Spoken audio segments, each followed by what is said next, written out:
Le président du Faso, le lieutenant-colonel Paul-Henri Damiba, a échangé ce matin avec les ambassadeurs accrédités au Burkina Faso ainsi que les représentants des organisations internationales et interafricaines.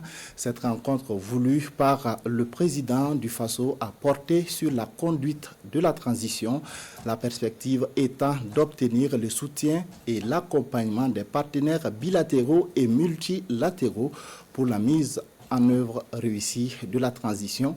Le point de la rencontre avec Bienvenue Tanoussa.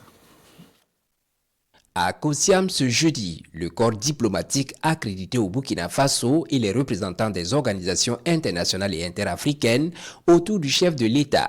C'est un face-à-face voulu par le lieutenant-colonel Paul-Henri Sandaogo Damiba pour mettre en confiance les partenaires du Faso au sujet de la transition. Après explication des raisons qui ont conduit au coup d'État du 24 janvier dernier, le président Damiba présente les objectifs de la transition avec à l'appui le point à mi-parcours des premiers mois de cette période d'exception.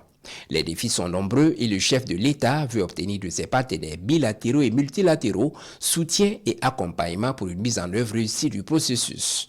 Mais au sein du corps diplomatique, des préoccupations subsistent. Elles concernent le chronogramme de la transition, le retour à l'ordre constitutionnel, le respect des droits humains dans la lutte contre le terrorisme, entre autres.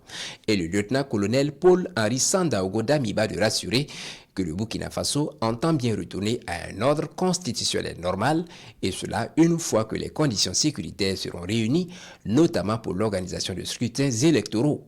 Dans la lutte contre le terrorisme, le chef de l'État dit prendre en compte le respect des droits humains, car pour lui, toute dérive en la matière peut porter préjudice aux efforts de restauration de la paix et de la sécurité.